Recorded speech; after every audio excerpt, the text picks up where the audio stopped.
port in the Navagam village of Taluka Dholera. Besides handling the logistics requirement of DSIR, the proposed greenfield airport will handle the spillover traffic of the existing Ahmedabad International Airport.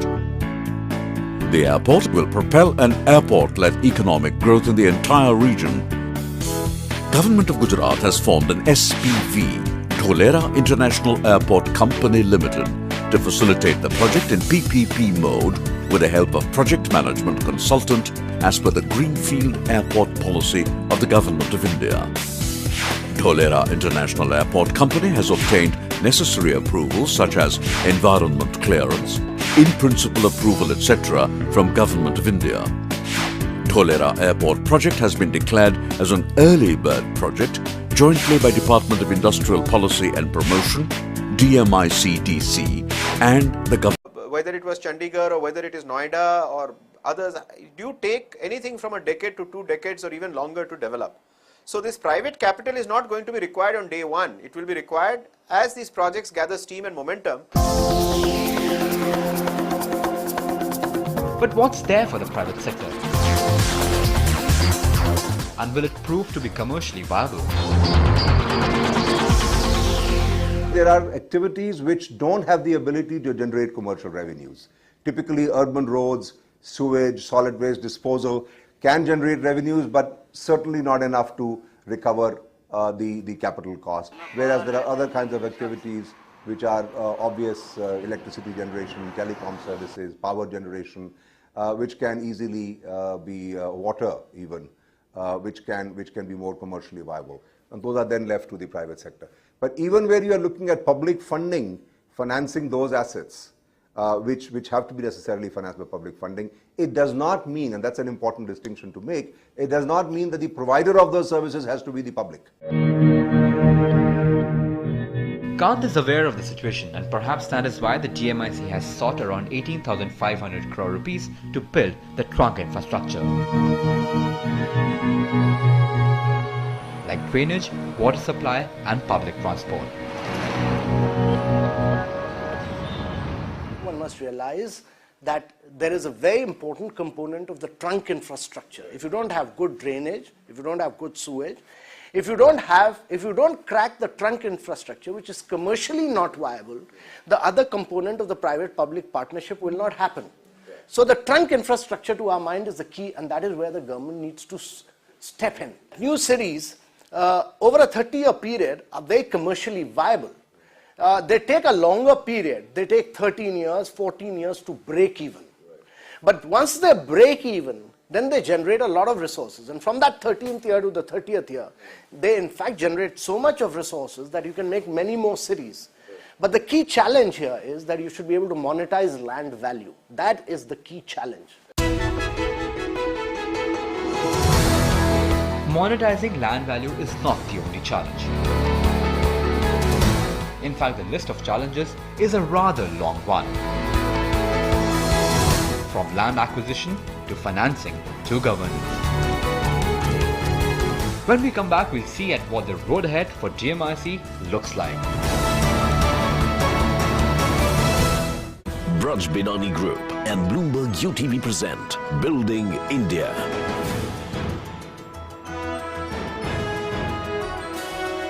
Braj Bidani Group and Bloomberg UTV present Building India.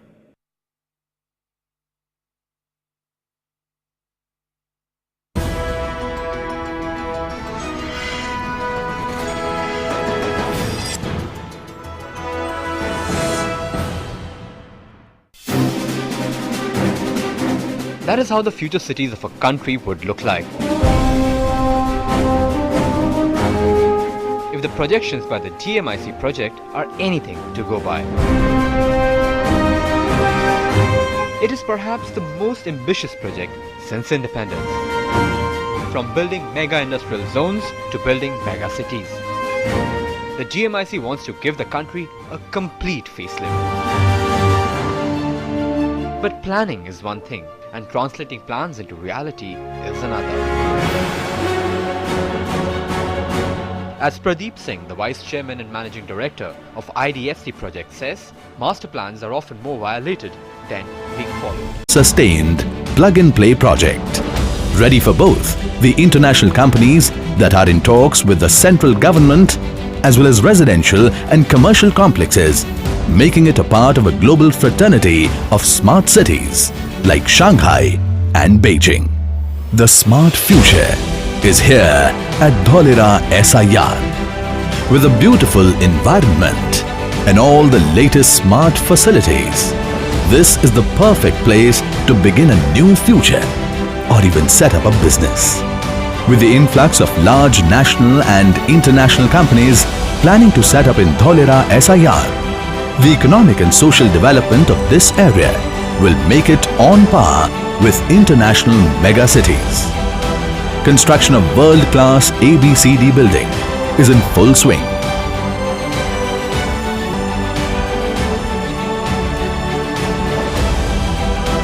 The Dholera SIR is going to be developed in an area of more than 360 square kilometers.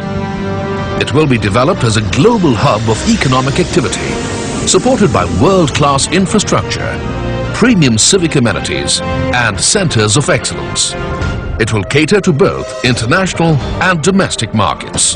The SIR will have multiple business, financial, recreational and residential districts. It will provide the next generation of housing with cultural, recreational and amusement spaces. The centerpiece of the SIR is the CBD, the Central Business District. This building will be a masterpiece of design and art, an iconic structure that will stand out as an imprint of Gujarat's ingenuity and enterprising spirit.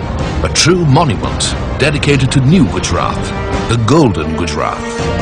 The Dholera SIR will have a low carbon footprint due to extensive investments in harnessing solar and wind power.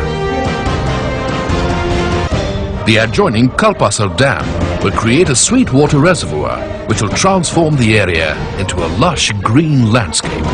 And on the outskirts, it is proposed to further develop the Black Buck Sanctuary and the golf course as tourist attractions. The central spine of the Dholera SIR will be a 10-lane expressway.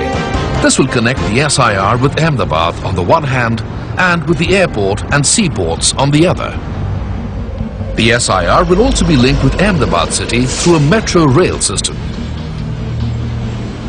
The SIR will be serviced by a world-class international airport and major seaports in the area. While the state government is committed to public investment in core infrastructure, it is also open to attracting private investments. The SIR will be governed by a new SIR Act, another first of its kind in India. The state government has already enacted the SIR Act. SIR is a self-governed economic region enjoying global benchmarks. It has the full support of the central government and the commitment of the state government and its leadership. It has the logistics support of the upcoming Dedicated Freight Corridor or DFC between Delhi and Mumbai. The SIR will be serviced by the Gujarat International Finance Tech City, which is better known as GIFT.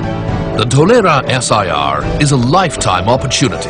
The SIR offers a gamut of opportunities. Opportunities that exist in building its infrastructure.